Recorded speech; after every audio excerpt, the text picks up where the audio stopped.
It really is my privilege and honor to introduce our next speaker. We're just fabulously glad that you fit us into your busy schedule, Mark. And so let me take a moment to introduce him. And then we'll take a short break after Mark Charles is done before we get set up for the panel or discussion. We are not going to do breakouts. So instead, we're just going to move right from Mark Charles into the panel with a little bit of a break in between there. Mark Charles is passionate about creating common memory as he works to build a healthier national community, especially across racial lines. The son of an American woman of Dutch heritage and a Navajo man, Mark is a graduate of UCLA. He works as an author, speaker, podcaster, activist, preacher, and consultant. He is one of the leading authorities on the 15th century doctrine of discovery, and in 2019 co-authored the award-winning book Unsettling Truths, the ongoing dehumanizing legacy of the doctrine of discovery, which is required reading in one of my classes. Mark is a dual citizen of the United States and the Navajo Nation, and works tirelessly to initiate a national dialogue on race, gender, and class, a conversation he hopes will be on par with the Truth and Reconciliation Commission that took place in South Africa, Rwanda, and Canada. Mark is currently writing his second book called Decolonizing Faith. He has been featured on numerous media outlets, including PBS NewsHour, CNN, Esquire, The Guardian, Voice of America, The Karen Hunter Show, Native News Online, Indian Country Today, and the recently released documentary, Bad Indian, Hiding Out in Antelope Canyon. Please help me welcome Mark Charles. Thank you.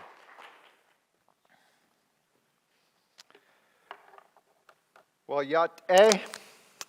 Yat-e, Mark Charles Yinishya. Tsin bake dene nishle to to higlini basichin. Tsin bake dene dasha chedo to the chini dasha nala. In our Navajo culture, when we introduce ourselves, we always give our 4 clans. We're matrilineals of people. Our identities come from our mother's mother. My mother's mother is actually American of Dutch heritage. And so I say Tsin bake dene nishle. Loosely translated, that means I'm from the wooden shoe people. My second clan, my father's mother, is Tohiglini, which is the waters that flow together. My third clan, my mother's father, is also Tsinbake-Dene. And my fourth clan, my father's father, is Totochitni, which is the Bitterwater clan. It's one of the original clans of our Navajo people. I want to acknowledge that we are standing today on the lands of the Cheyenne, the Arapaho, and the Ute are also nearby. I want to acknowledge these nations as the host peoples of these lands. I want to thank them for their stewardship of these lands. They were here hunting, fishing, farming, raising their families, burying their dead, long before Columbus got lost at sea. And most of them are still here. And so I want to acknowledge them. I want to thank them for their stewardship of these lands. And I want to just state how humbled I am to be moving, breathing, living, walking, and existing on these lands today. So ahiat, my Pescado, or my Cheyenne and Arapaho and Ute relatives. I was asked to talk to you about church and politics. And I was thrilled because I often get asked to come in and talk about the doctrine of discovery, which I do a lot, and I love talking about. I love educating things on that. But one thing that wasn't in my bio, I ran for president in 2020. I was an independent candidate, and I was one of the top fundraising independent candidates in the campaign. I think Kanye West had more money than I did. But yeah, we did okay. But anyway, I was excited when I announced my campaign. I had a 9-minute announcement video laying out my campaign, my vision for my campaign, my vision for the country. And my staff said, we have to shorten that down. We need to get that down to a 2 or 3 minute video. I said, no, if this campaign comes down to sound bites, I said, I'm not going to win. I have to change the conversation, and to change the conversation, I have to teach the history. And so my announcement video was 9 minutes long, laying out some of the history. And as I prepared for this talk, I had so many things. I have so many things I want to tell you, but I realized 2 nights ago, they don't know the history.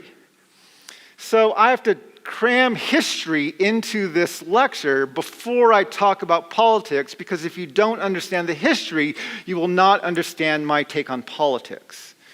And so we need to have that discussion first.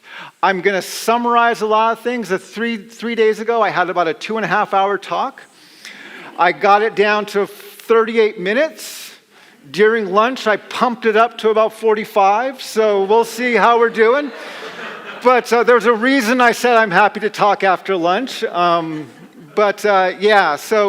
I want to do this, and if you see there's a QR code up there on my slide, that will take you to my link tree. There's a lot of resources on my link tree. Here today I have copies of the book that I co-authored, Unsettling Truths, The Ongoing Dehumanizing Legacy of the Doctrine of Discovery. You can buy a copy of the book from me here. It's signed. You can also purchase them from me on my website. They're also signed. I also have what's called a book study special, where if you buy 10 copies from me for $200 for the purpose of doing a book study with your church or your class or your some other group of people, and you buy it from me or from my website, then I will give your group a 45-minute virtual Q&A at some point over the next year, so you can actually have some deeper discussion about these things. And so those are available on my website. There are other lectures I've given. There's sermons I preach. There's other things I'm going to reference in this talk that you can go back and you can watch those there. But I need to have a conversation with you because before we can talk about church, we have to talk about history. And I need to warn you, over the next 40 to 45 minutes, I'm going to offend probably each and every one of you. I'm going to say things that are going to surprise you. Many of you are going to want to demand a refund for some of your educational expenses over the past several decades.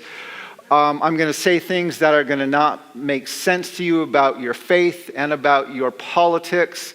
I'm going to lay out a history you've never heard before. And at some points, you may feel like I'm picking too much on you and on your side of the aisle and not enough on people on the other side of the aisle. Don't worry. I have a very bipartisan critique. It's one of the reasons Unsettling Truths was not a best-selling book, because if I want a best-selling book, I would just pick on one side, and then they would hate it, and the others would love it, and it would go to the top of the list. I pick on both sides. And so everyone's like, it's a good book, but I don't really want to read it. So anyway, if you're afraid I'm offending you too much and your neighbor not enough, just sit tight for 5 minutes and I'll offend them. At some point, you may want to stand up and walk out. It's the other reason I said I can talk after lunch. I already knew you were going to want to walk out because of what I was saying. I didn't want you walking out because you were hungry too. But other times you may actually want to stand up and throw something at me. Resist those urges. Stay seated, stay engaged. There's a lot of really important things we need to talk about. But we have to get through some of this history. Invade, search out, capture, vanquish, and subdue all Saracens and pagans whatsoever. Reduce their persons to perpetual slavery, convert them to his and to their use and profit. These are the words of Pope Nicholas V in a papal bull written in 1452. This papal bull, along with other papal bulls written between 1452 and 1493, are collectively known as what we call the Doctrine of Discovery. The Doctrine of Discovery is essentially the church in Europe saying to the nations of Europe, wherever you go, whatever lands you find that are not being ruled by white European Christian rulers, those people are subhuman and their lands are yours to take. This is the doctrine that let European nations go into Africa, colonize the continent, and enslave the people. They did not believe them to be human. This is the same doctrine that let Columbus, who was literally lost at sea, land on Turtle Island, what Europeans called the New World, and claim to have discovered it. The first sentence of the first paragraph of Unsettling Truths says you cannot discover lands that are already inhabited. You can colonize those lands, you can conquer those lands, you can steal those lands, but you can't discover them unless your worldview, or better yet, your church, tells you the people living there are not fully human. If you don't believe me that you can't discover lands are already inhabited, leave your car keys, your cell phones, your laptops out. I will be happy to come by and discover them for you. All right, clearly, this is not discovery. This is stealing. The fact that we refer to it as discovery reveals the implicit racial bias of that worldview. Now, I don't have time to go through the history, but in chapters 3 and 4 of Unsettling Truths, we connect the dots of how the church got from the teachings of Jesus, who said crazy things like love your enemies and pray for those who persecute you, how we got from that to a doctrine that said you can kill people who don't look like, worship like, eat like, or act like you do.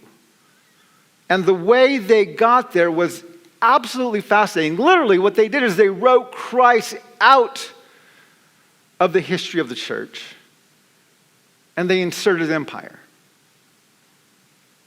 And Constantine was the turning point, but he wasn't what caused it. What caused it was the influence and the writings of Eusebius, who was seeking for a way to end the persecution of Christians. Chapters 3 and 4 lay this out, connect the dots for you. So, understanding this, the doctrine of discovery is a white, male supremacist and Christian nationalist doctrine that is the direct fruit of a church that has prostituted itself out to the empire. Now, the challenge with this doctrine is what we have done with this doctrine here in our country. So our Declaration of Independence, 30 lines below the statement that says all men are created equal, refers to Native peoples as merciless Indian savages, making it very clear the only reason the Founding Fathers used that inclusive term all men is because their definition of who was actually human was incredibly narrow. A few decades later, they wrote another document. This one began with the words, "We the people of the United States," in order to form a more perfect union. This, of course, is a preamble to the Constitution. However, if you read the Constitution just a little bit further, down to Article 1, Section 2. Article 1, Section 2 is a part of the Constitution that refers to who is and who is not covered by this document, who is and who is not a part of this union. If you read Article 1, Section 2, the first thing you will note is it does not mention women. Now, this is important because if you read the entire document, from the preamble down to the 27th Amendment, you will find there are 51 gender-specific male pronouns. 51 he, him, and his. Who can run for office, who can hold office, even who's protected by the document. There's not a single female pronoun in the entire Constitution. Now, I know what you're saying, Mr. Charles. This is Old English. In Old English, he was the inclusive term. Yeah, do you know why he was the inclusive term? Because they were sexist. Right? Women couldn't vote. Women couldn't own land. Women couldn't go to school. They were absolutely sexist. The Old English is sexist. So Article 1, Section 2 never mentions women. Second, it specifically excludes natives. And third, it counts Africans as 3/5 of a person. So who does that leave? Well, in 1787, that literally leaves white men. And technically, to be a voter, you had to be a landowner. You see, we don't talk about this often enough. The purpose of our Constitution, the reason it was written, was to protect the interests of white landowning men. So we get upset today, right, that women earn 60 to 70 cents to the dollar. This actually isn't surprising. The Constitution's working. We get upset our prisons are filled with people of color. This is not surprising. Our Constitution's working. People act appalled that in 2010, the Supreme Court sided with Citizens United and rules that corporations now has the same rights to political free speech as individuals. This is what opens the door for super PACs. There are unlimited contributions to candidates. This is not surprising. The Constitution is doing exactly what it was designed to do. It's protecting the interests of white landowning men. Now again, you're Mr. Charles, please. We've corrected those problems, right? Well, we tried. 1865, we passed the 13th Amendment. Most people believe the 13th Amendment abolishes slavery. They think it says neither slavery nor involuntary servitude shall exist within the United States. That's actually not what it says. What it says is neither slavery nor involuntary servitude, except as a punishment for crime, whereas the party has been duly convicted, shall exist. The 13th Amendment doesn't abolish slavery. It redefines and codifies it. It constitutionally protects it under the jurisdiction of the criminal justice system. The very same criminal justice system that has the highest incarceration rate of any country in the world and incarcerates people of color at 3 to 5 times the rate it incarcerates white people. So we just have to acknowledge the United States Constitution is a sexist, racist, and white supremacist document. In 1823, we had a Supreme Court case. It was Johnson versus McIntosh. This is 2 men of European descent. They're litigating over a single piece of land. One of them got the land from the native tribe. The other one claimed to have bought the same land from the government. They want to know who owned it. The case goes all the way to the Supreme Court. The Supreme Court, this is the John Marshall Court, had to determine the legal precedent for land titles. Who had the right to sell the land, the native nation or the U.S. government? They ruled that discovery is what gave title to the land. And then, because that might possibly imply the native nations had some sense of sovereignty over their own lands, they clarified and said, but the tribes of Indians inhabiting this country were fierce savages whose occupation was war and whose subsistence was drawn chiefly from the forest. To leave them in possession of their country was to leave the country a wilderness. This case, along with a few others in the 1820s and 30s, create the legal precedent for land titles. If you own a house, if your school owns buildings, if your church owns land, and you trace the land title back far enough, it will not go back to a treaty. Because the U.S. government broke virtually every treaty they signed with native nations. It will go back to the doctrine of discovery and the legal understanding that natives are savages. This happened in 1954, in 1985, and most recently in 2005. I gave a TEDx talk back in 2019 called We the People, the 3 most misunderstood words in U.S. history. I talk about the 2005 Supreme Court case. I don't have time to go into it in detail now. I find it is one of the most white supremacist Supreme Court opinions written in my lifetime. Uses the exact same argumentation that they used in 1823. And it was written by Ruth Bader Ginsburg. This is surprising, right? Her legacy is that she was a voice of dissent on an increasingly conservative Supreme Court. She was fighting for the rights of the marginalized, which she was and which she did. But because land titles are based on the legal understanding that natives aren't human, this makes white supremacy a bipartisan value, which she proved in her opinion. In 1630, John Winthrop, a Protestant pastor, was on board a ship. He was in what's now called the Boston Harbor. They were here to plant the Boston colony. He was with a group of colonists, and on that ship, he preached a sermon titled A Model of Christian Charity. In his sermon, he referred to the colonists he was with as a city upon a hill.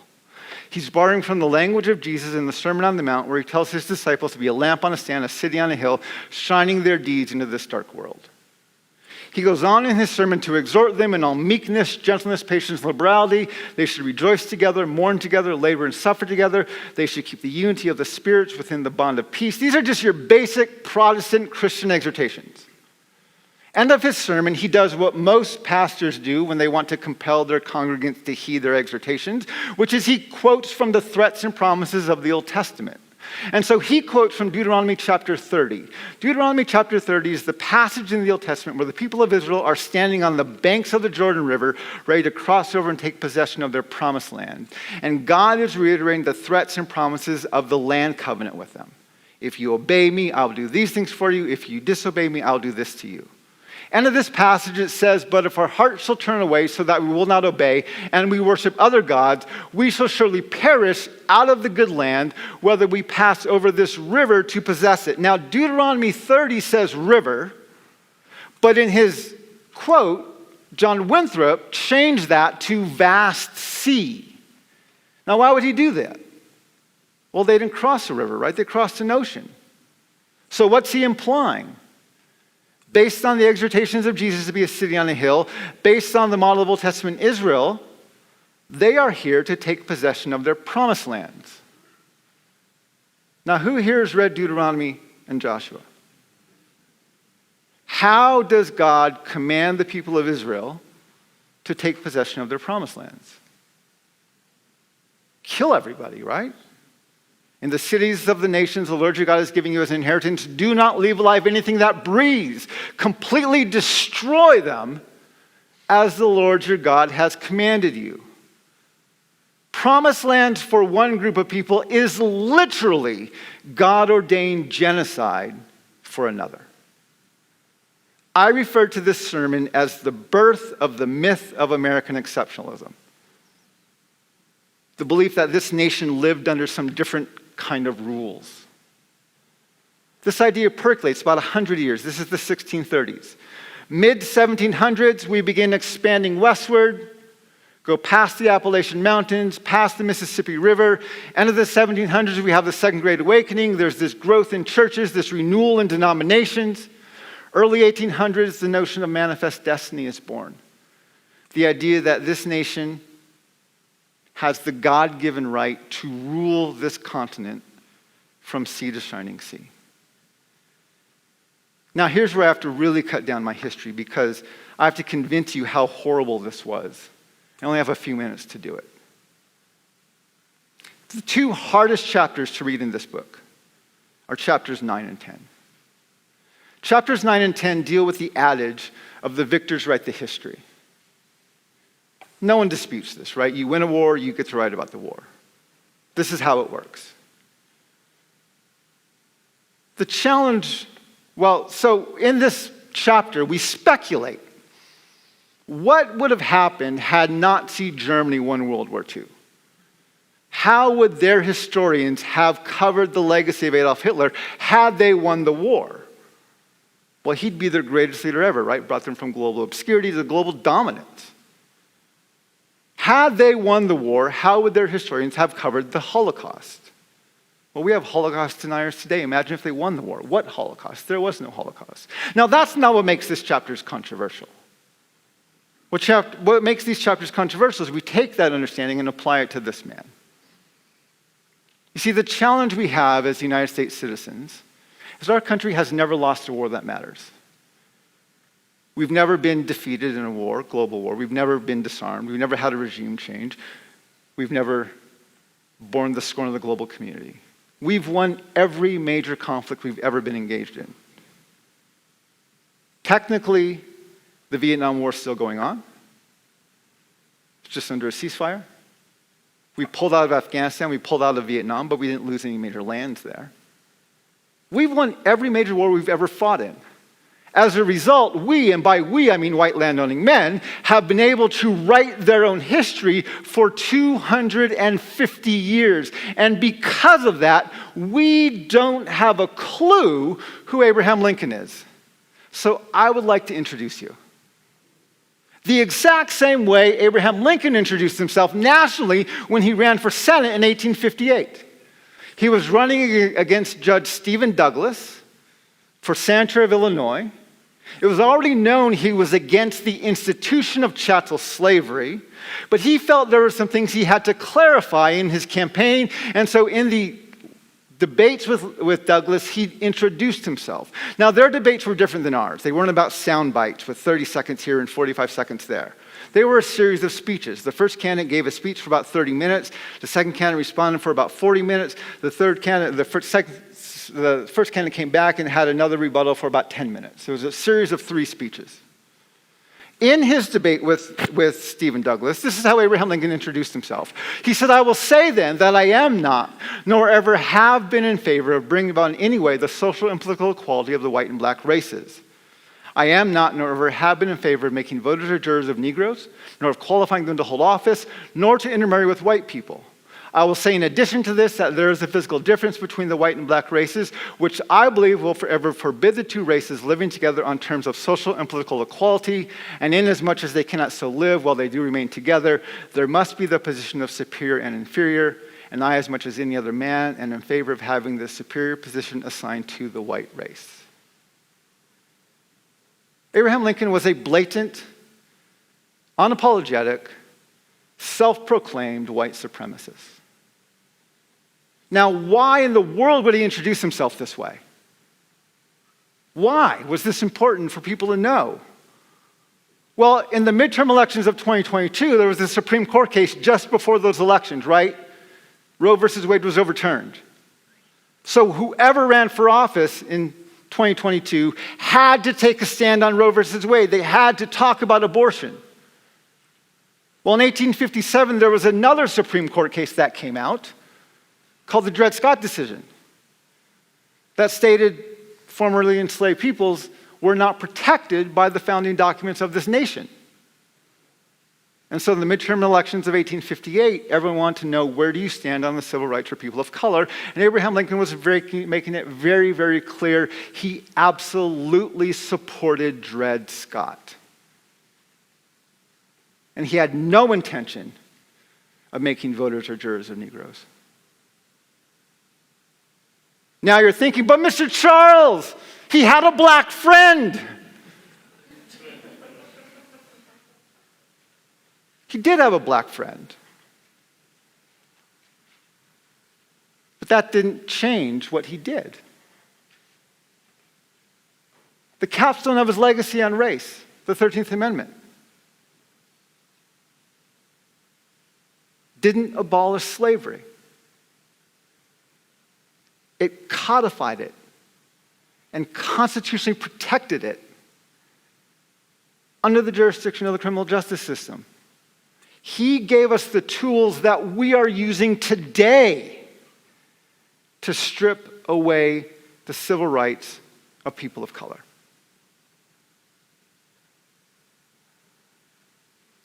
In 1862, Abraham Lincoln signed two bills. He signed the Homestead Act and the Pacific Railway Act. The Homestead Act promised 160 acres to anyone willing to go west and homestead for 5 years. Pacific Railway Act granted the land and the resources to complete the Transcontinental Railway. Manifest destiny. Over the next 2.5 years, Abraham Lincoln oversaw 4 massacres. The Dakota War of 1862 and the hanging of the Dakota 38, the Bear River Massacre of the Shoshone in northern Utah and southern Idaho, the Long Walk of my people, the Navajo, and the Mescalero Apache in the southwest, and the Sand Creek Massacre of the Cheyenne and Arapaho here in Colorado. The last of these happened at the end of November 1864. That's when the Sand Creek Massacre happened. A week later, 1 week later, Abraham Lincoln was giving his, what was now the State of the Union address. And he, in his address, he said 1.5 million acres were entered in under the Homestead Law, and the great enterprise of connecting the Atlantic with the Pacific states by railways and telegraph lines has been entered upon with a vigor that gives assurance of success. What made him so confident that they were going to complete Manifest Destiny? Why was he so sure this was going to happen now? Well, it helps if we look at a map. This is a map of the early lines of the Transcontinental Railway. The primary route, the central route, had made it to Omaha, Nebraska. Had to go through Colorado, Utah, Wyoming, Nevada, and come out near San Francisco, California. There's a northern route that started in Duluth, Minnesota, had to go through North Dakota, Montana, Idaho, and come out near Seattle, Washington. And there was a southern route that went through northern Arizona, northern New Mexico, and came out near Los Angeles, California. After the removal of the Winnebago and Dakota from northern Minnesota, after the the Bear River Massacre of the Shoshone, which took place just a stone's throw from where the Golden Spike was eventually laid, after the removal of the Navajo, Mescalero Apache from the southwest, and then finally the Sand Creek Massacre of the Cheyenne and Arapaho in eastern Colorado, you can see Abraham Lincoln had essentially just ethnically cleansed the northern, central, and southern routes of the railway. You see, not only was Abraham Lincoln a blatant, unapologetic, and self-proclaimed white supremacist, but he was one of the most genocidal presidents in our nation's history. And he wasn't acting alone. It wasn't like if we just got rid of him, things would have been so much better. This is a list of wars. This is our nation from 1775 to 2016. Every year in blue is the year we were in a war or declared military conflict against another nation. Every year in red is the year we fought native nations. You can see from 1811 to 1886, we had 75 almost straight years of warfare against native nations. These are the lists of the massacres and battles that took place during that 100 years. The 19th century is what we call our century of expansion. We added 30 new states to the Union. But clearly this isn't expansion, right? This is ethnic cleansing and genocide. In 1840, this is what our nation looked like. The dark lands to the east are established states. The lighter lands to the west are either territories or even uncharted lands. You can look up medals of honor, congressional medals of honor, by war and by conflict. If you look up medals of honor awarded for the Indian war campaigns, you will find that between 1839 and 1898, 425 medals of honor were given to soldiers who participated in the Indian war campaigns. And in that period, this is what the country looked like. We had completed our manifest destiny.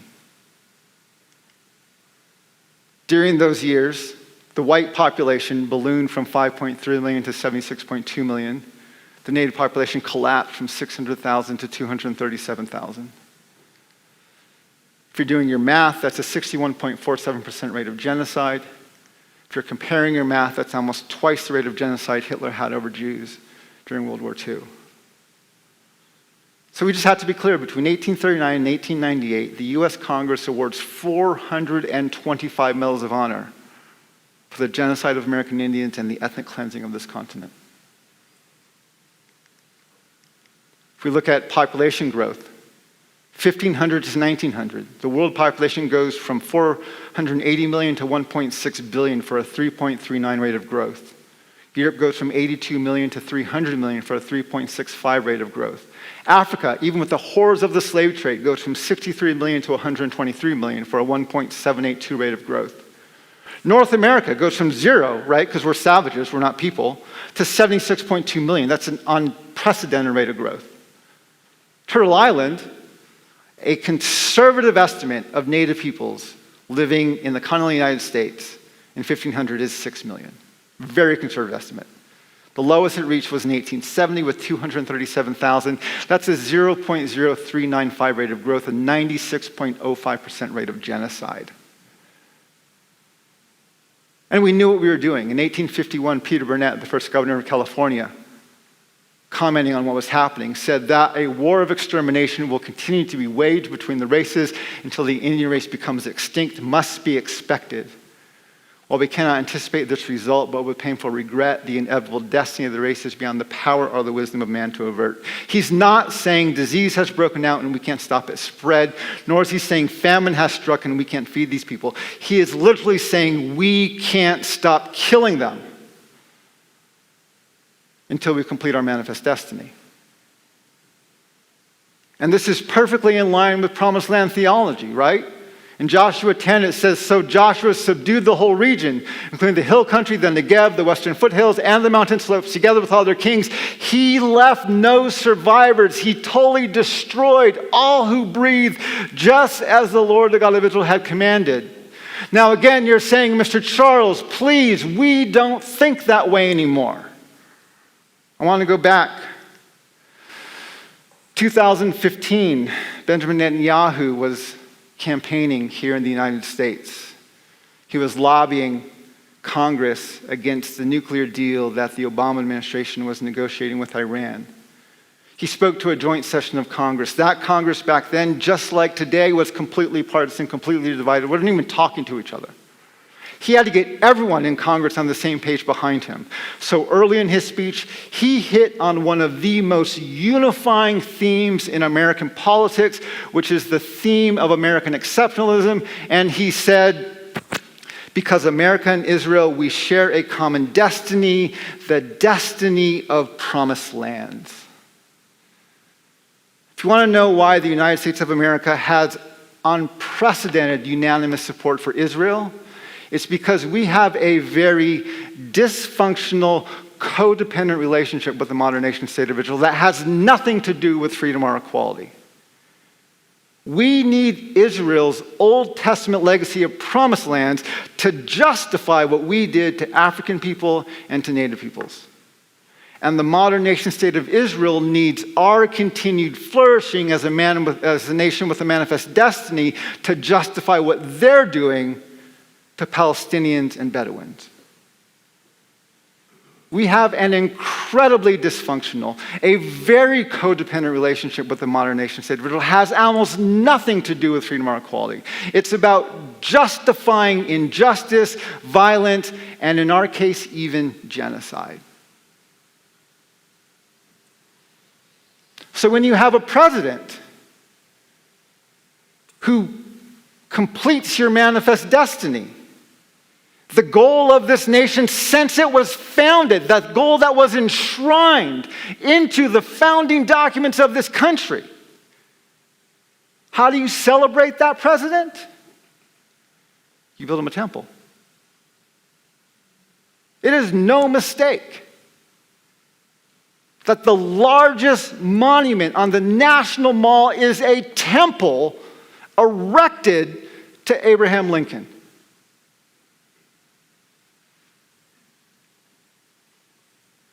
That's the history. Now, before we can talk about politics, we have to talk about trauma. The challenge with this history is we don't know how to, actually, white people don't know how to engage in it. Not all of you. And it's hard, right? And white people are quickly put into one of two categories anytime a discussion on race comes up. You're either labeled as racist, which isn't helpful, because it means everything you say has to be defended or attacked, and there's no space for you to contribute. Or you're fragile, right? After the lynching of George Floyd a few years ago, Robin DiAngelo's book, White Fragility, shot to the top of the New York Times bestseller list and stayed there for years. Fragile isn't helpful either, right? If I'm packing to move and I have a box, you have a box marked fragile and I'm helping you pack. And I see the box and I say, oh, I saw them pack that box, they just put towels in there. So I take the box, I ignore the sign, I throw it in the back of the truck. Not knowing you had put your china at the bottom of the box beneath the towels to protect it. I just ignored the sign. So when something's fragile, I either have to treat it with kitten gloves and not disrupt it, or I have to intentionally break it. That's not helpful. But those are the only two categories white people are put in when they want to engage in dialogue on race. Either you're racist or you're fragile. I want to propose a third category, that of trauma. Now, when I say trauma, the first thing most of you think of is post-traumatic stress or even post-traumatic stress disorder. Post-traumatic stress, it's a condition that comes, it's an individual diagnosis for someone who has experienced or been the victim of a single horrifying event. It affects you mentally, physically, emotionally, relationally. It's kind of this all-encompassing condition. But it's an individual diagnosis for someone who's experienced a single horrifying event. There's another trauma out there called complex PTSD. Complex PTSD doesn't come from a single event, it comes from a series of events. So if you get PTSD from being in a battle, you get complex PTSD from living in a war zone. If you get PTSD from being assaulted, you get complex PTSD from living in an abusive relationship. Psychologists have found that the symptoms of a complex PTSD are passed down generationally. They observe those symptoms in the children and grandchildren of the people who've experienced the trauma. They don't know how it gets there, but they have observed it. There's another trauma called HTR. HTR was first observed by Maria Yellowhorse Braveheart. This is in the 1980s. And she observed what was going on in Native communities after the legacy and the history of boarding schools. HTR is not an individual diagnosis. It's how psychologists understand the dissatisfaction in a broad community. They first notice it in boarding school survivors. They also see it in Japanese Americans after internment camps. They see it in African Americans after segregation or Jim Crow or even enslavement. They see it in Jewish communities after the Holocaust. I refer to historical trauma as a multi-generational communal manifestation of a complex PTSD. Does that make sense? So understanding trauma helps me when I prepare for these lectures, right? I know about the trauma in the room for the people of color. I know what may trigger them. I know what may be hard for them to deal with. I have either tools in my presentation to understand that and to address that. I have resources around that we can help people with afterwards. Understanding that trauma is important. But we have to be honest. People of color aren't the most disruptive participants in dialogues about race. Right? It's white people. I found this research by Rachel McNair. She's since become a friend of mine. She was investigating what she called the psychology of killing, and she wanted to know if society gives you the right to take a life. You're law enforcement, you're a soldier, you're in certain parts of the medical condition, you're even a good white guy at the mall with a gun, right? And in certain circumstances, the country gives you the right to take a life. She wants to know, what does that do to you psychologically? She found it creates what she called a perpetration-induced traumatic stress, PITS, P-I-T-S. She found it has all the symptomatology of a PTSD, but instead of afflicting the victim of the horrifying event, PITS afflicts the perpetrator, the person who caused it. Just by getting that much from her research, I could make a hypothesis of something I've been observing for a long time, which is if PTSD has a multi-generational communal manifestation at a complex level, which we call historical trauma, which afflicts communities of color who are the victims of these horrifying events, then would not or might not PITS have a multi-generational communal manifestation at a complex level, which is the trauma I've observed in white America. Because you cannot build a nation on 500 years of dehumanizing injustice without traumatizing yourself. And so I began developing tools of engaging with white Americans as another group of traumatized people. Now I have to be clear, white people are not victims of trauma. This is something that you're standing on. This is something that was done for your benefit. This is something that you are actively receiving from. This is a multi-generational communal manifestation of a perpetration-induced traumatic stress, but your response to it is trauma-based, just like it would be in a PTSD. The first symptom of trauma is shock and denial, right? Now, when you're traumatized, you have what are called triggers.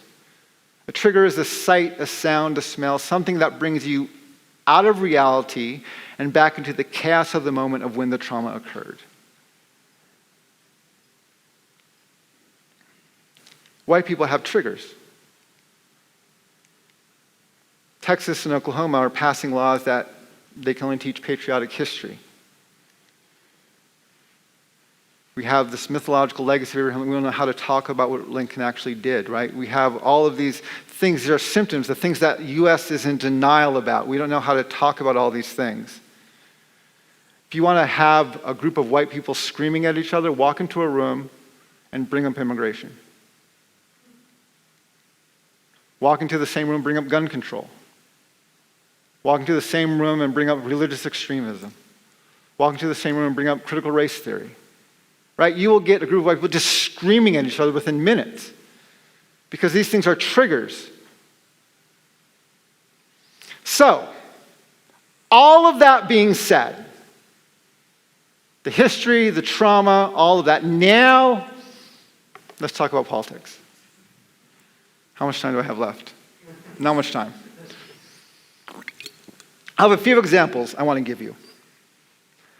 Understanding all of this stuff, you have to understand what goes into our politics. If you want to be president of the United States, you have to win the support, the money, and the votes of white landowning men. We see this very clearly in the campaign and the presidency of our first black president, Barack Obama. Now, to understand presidential politics, you have to understand what's happened in presidential politics. In 1868, we had, towards the end of the civil rights movement, black people finally got the right to vote, and the DNC that year was chaos, right? A lot of fighting broke out, there was violence, and so they corrected it. And in 1972, they said, we are going to ordain that the first DNC, the first primary takes place in Iowa, okay? Iowa is the fourth whitest state in the country. Iowa has the highest percentage of private lands of any state in the country.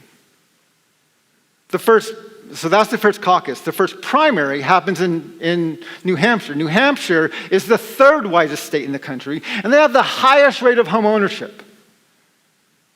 So if you want to be president, you have to campaign for months. In Iowa and New Hampshire, where retail politics is the norm, you have to shake hands and meet people and talk to people on the ground, and you have to make yourself safe to white landowning men. And President Obama knew that, and his entire strategy hinged on winning Iowa. And if you read his biographies, you know that he was intent on not being the first black president. He wanted to be president. He was not going to fight those racial wars.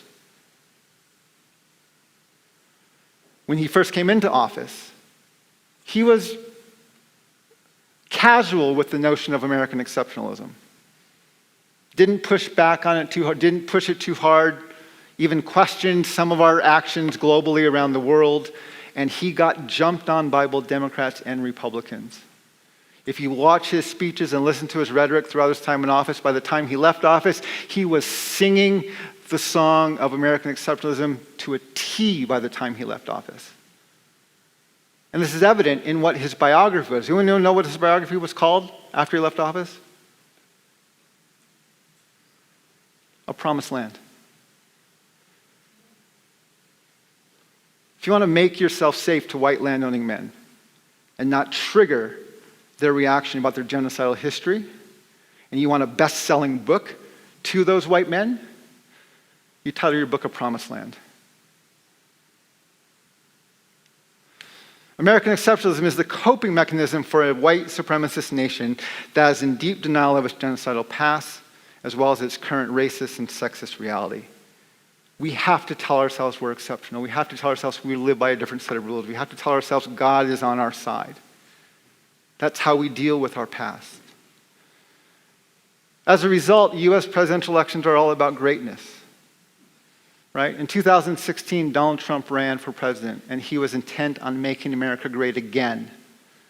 Now, if you understand our history, there is only one group of people who can look back on American history at any point with a sense of nostalgia. Black people can't look back and say, oh, just remember when. Women can't look back and say, oh, remember when. Natives can't look back and say, oh, well, we could have go far enough back. But other people, right, you can't go. Everyone who looks back on U.S. history, the past was always worse except for one group of people. White landowning men. And so Donald Trump ran a campaign to make America great again. Who was he campaigning to? Black people? No. Women? No. People of color? No. White landowning men? Absolutely. At the DNC National Convention, President Obama threw his hat, his opinion into that ring. Remember, he's already been well-trained in the myth of American exceptionalism. And he said, America's great already. Later in that DNC, Senator Cory Booker, black senator from New Jersey, he was endorsing Hillary Clinton. In his endorsement speech, he acknowledged that women are excluded from the Constitution. He acknowledged that natives are called savages in Declaration of Independence. And he acknowledged the Three-Fifths Compromise. This is incredibly politically risky for anyone who has presidential aspirations to acknowledge all three of those things, but he did that on the stage at the DNC.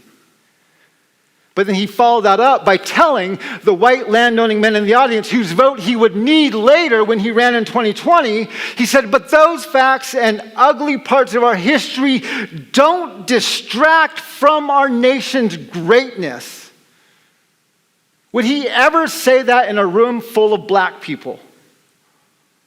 Would he ever say that in a room full of women? Would he ever say that in a room full of natives? No. Why did he say it at the DNC? Because if you want to be president, especially if you're a woman or you're a person of color, you have to make yourself safe to white landowning men.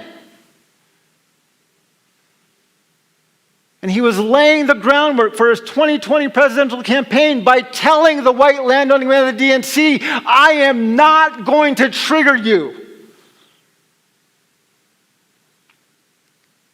Hillary Clinton jumped into the phrase, and she said America's always been great. And in fact, during the debates with Donald Trump, she expanded on that. And she said America's not only always been great, America's great because America is good.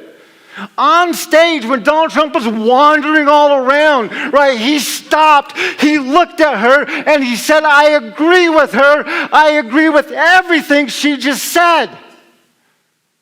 It was a real kumbaya moment. You don't remember the dance? You don't remember the hugs, right?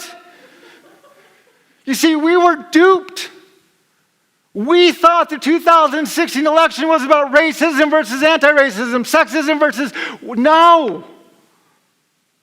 The debate we were having in 2016 was, do we want Donald Trump and the Republicans to make us explicitly racist, sexist, and white supremacists again? Or do we want the Democrats to work to keep our racism and white supremacy implicit?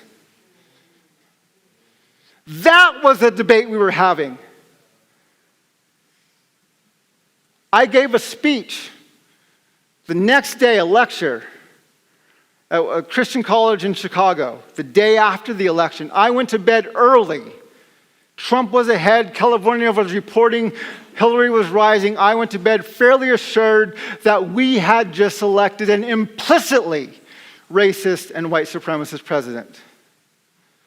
And I woke up and realized we had elected an explicitly racist, sexist, and white supremacist president. And I had to rewrite my talk on the plane to the thing. Wasn't a lot of changes.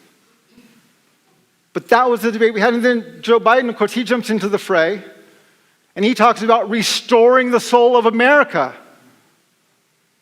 Again, the history of our country is nostalgic for one group of people alone: white landowning men. Everybody else has a worse history in this country. As I said earlier, I ran in the 2020 election. The goal of my campaign was to build a nation where we the people actually means all the people. The goal of my campaign was to remove the racism, the sexism, and the white supremacy from our foundations. I was the only candidate who was talking about the fact that slavery was still legal. I was the only one talking about our criminal justice system. During that year, we had a public lynching. George Floyd was lynched on the streets of Minneapolis. We all watched it on YouTube or Facebook. After that happened, there were protests all around the country. And there were protests in D.C., there were protests all around the country. In D.C., there's a park right in front, Lafayette Park, right in front of the White House, and across the park is a church. On June 1st of 2020, there were protests going on in Lafayette Park, and that morning, law enforcement came and they aggressively cleared the park. A few hours later, Donald Trump walked out of the White House, crossed that park, and went to the church across the street. He held up his Bible upside down at first, then turned it around, and took this picture. Right? Everyone remembers this picture. It's been burned into your minds, right? It was shown on every news outlet. And he was immediately called out for exactly what he was doing, which is this was a dog whistle to white Christian nationalists, right? It was very, very clear what he was doing and why he was doing this, and he didn't even say many words there. But it was very clear to everyone he was called out almost immediately for what was happening.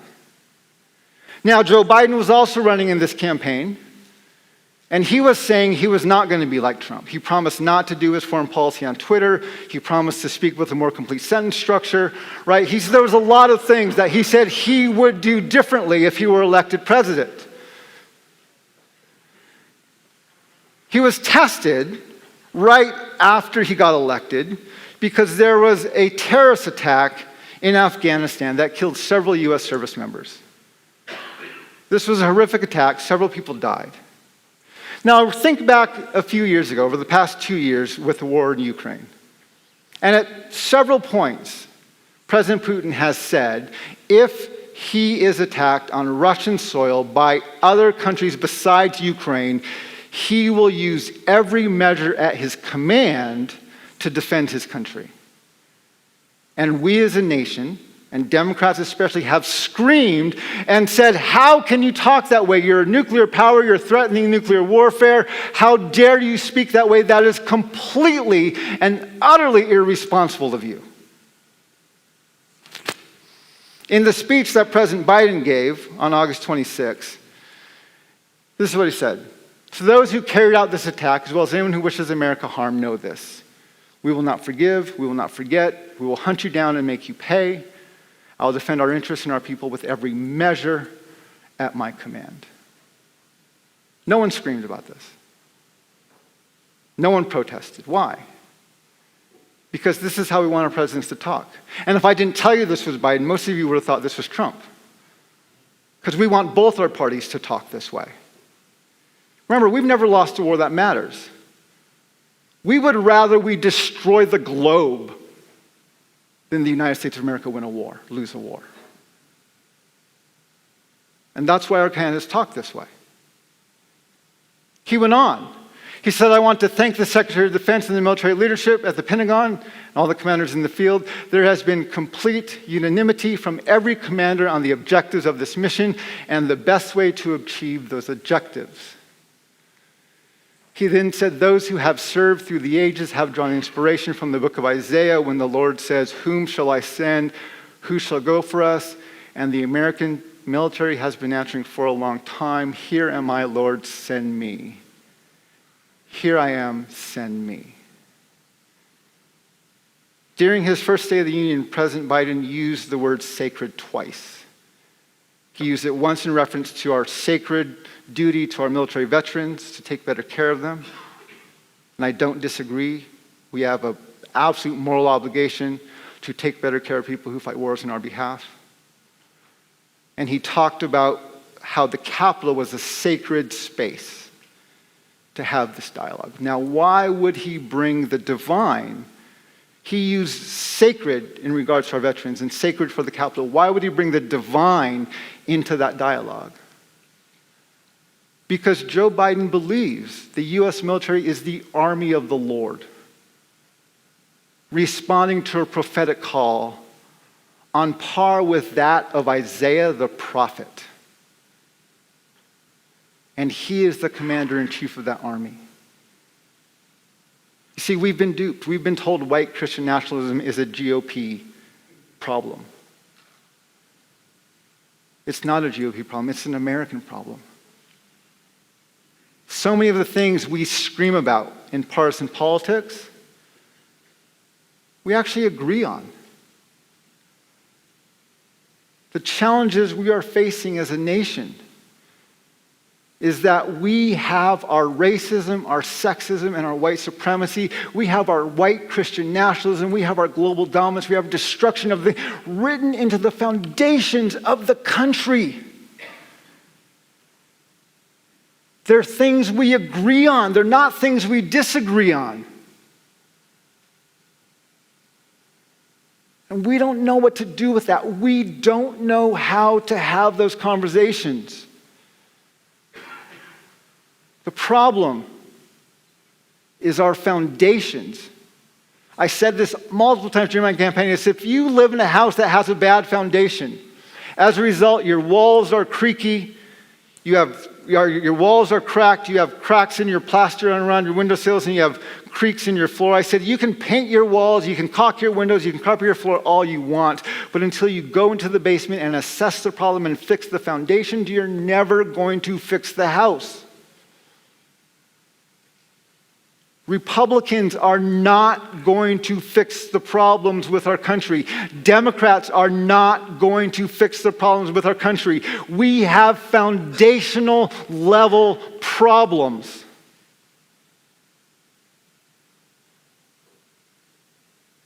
But we don't want to talk about that. We would rather scream about this candidate or that policy or this other thing, and no one wants to go into the basement to look at how screwed up our foundations are. I want to end by reading something for you that I wrote in 2015 or 2018. I do a lot of work with the Calvin Institute of Christian Worship. I've been working with them for a number of years about indigenous voices in worship. And at their conference in 2018, they asked me to write something for them. I'm just going to read this for you, and I'm going to end with this. In the summer of 2018, during the height of the immigration crisis, I want to say one more thing before I read this. When I ran for president, I told my staff, I told people who were around me, I said, if I ever argue for a policy based on my faith alone, based on what I see in Scripture, I said, stop me from making that argument. I am not running to be the Christian candidate. I'm not running to legislate my theologies. My grandparents, my father's parents, were boarding school survivors. Over my lifetime, I have sat with numerous boarding school survivors. I have heard firsthand the stories of abuse, physical, emotional, mental, sexual, that happened as the institution of the government and the church tried to compel Native peoples to forcibly assimilate to Western culture and religion. And I can tell you that is one of the most devastating things you could ever possibly do.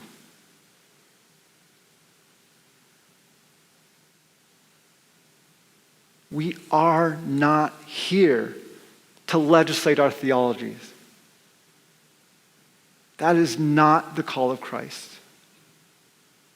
That is not the purpose of the church. I want to read this for you. The summer of 2018, during the height of the immigration crisis, with families being separated at our borders, I had the privilege of speaking at Calvin College to a couple hundred worship grant recipients from the Calvin Institute of Christian Worship. In a plenary session titled Learning How to Talk in Proverbs, I was given a few minutes to propose a proverb about my prophetic insight using a prophecy to proverb mode of speech. This is what I wrote. Wise is the church that refuses to buy into the trappings of partisan politics. Remember, my brothers and sisters, Jesus did not come to create a Christian empire. He came to make disciples. He came to offer his body as a living sacrifice. He came to plant a church. When the church merely lobbies one political leader and protests the other, when for the sake of argument or political gain, the body of Christ turns a blind eye to one sin and magnifies another, we are not representing the headship of our body, who is Christ. As vile, repulsive, and urgent is the Trump administration's separation of families at our border, it's not the first time. Indian removal, the slave trade, boarding schools, lynchings, Japanese internment camps, mass incarceration, even the deportation numbers of the Obama administration. The list of ways the U.S. government has worked to destroy the family structure of people of color throughout our history is as long as it is depressing. So let's stop pretending that President Trump is the God-ordained savior or the ultimate demise of our union. The same with President Obama. What our nation needs is not for Democrats to be better Democrats, nor do we need Republicans to simply be better Republicans. We don't even need our nation to be more Christian.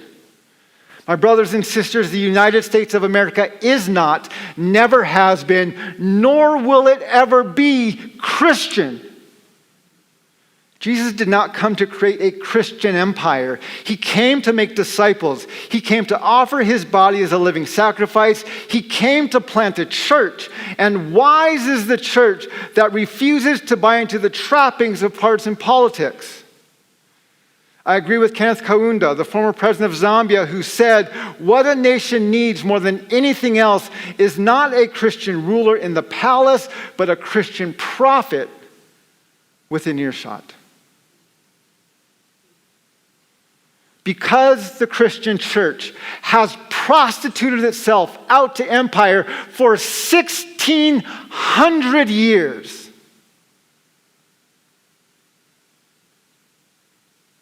we are no longer prophetic. We are lobbyists and activists, protesters,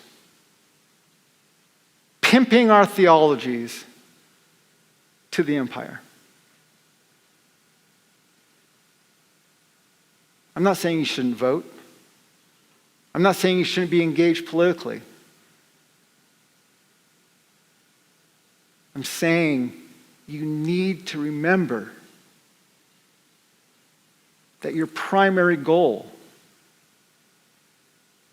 is to be a prophet. And a prophet needs to speak the truth whenever possible. I live in D.C. I can tell who's in office by who comes to town for what reason.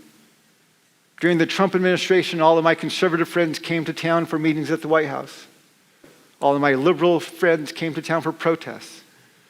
During the Obama administration, all of my conservative friends came to town to protest. All my liberal friends came to town for meetings at the White House. In 2010, Congress passed and President Obama signed House Resolution 3326, the 2010 Department of Defense Appropriations Act. It was a 67-page bill laying out the appropriations for the DoD for 2010. Page 45, subsection 8113 was titled Apology to Native Peoples of the United States. What followed was a 7-bullet point apology. Mentioned no specific tribe, no specific treaty, no specific injustice. Said you had some nice lands, our citizens didn't take it very politely. Let's now just call it all of our land and we'll steward it together.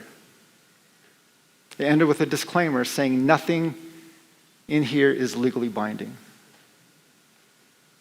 I was appalled when I found out about it. I was appalled that it was given and never mentioned. I was appalled that it was buried in an appropriations bill, and I was determined to read that thing in front of the Capitol building, and I decided to do it on December 19, the third anniversary of the signing of the bill of 2012, right after the general election, during what I thought would be the most bipartisan time to come together and have these discussions. I spent 2 years traveling the country, speaking, writing, inviting anyone who would listen. I visited offices of the senators and Republicans, the Democrats and Republicans. I invited religious leaders, political leaders, business leaders. I even sent a letter to the White House asking President Obama or some of his staff to be there.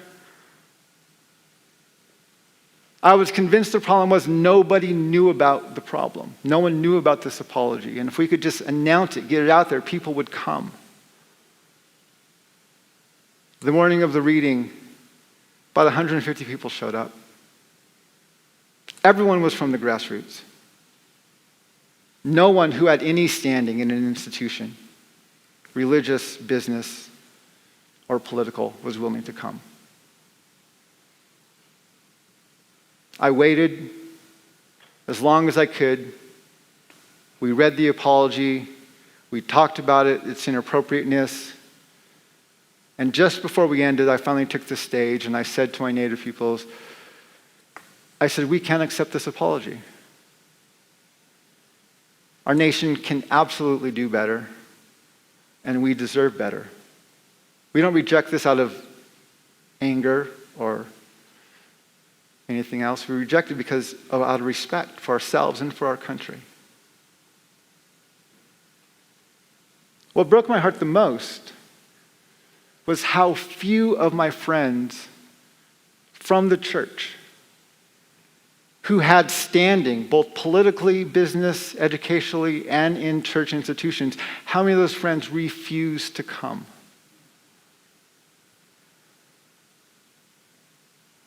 Because of what that would have said to their institutions.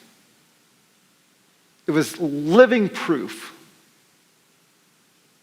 that our church is lobbying and protesting, and we refuse to be prophetic.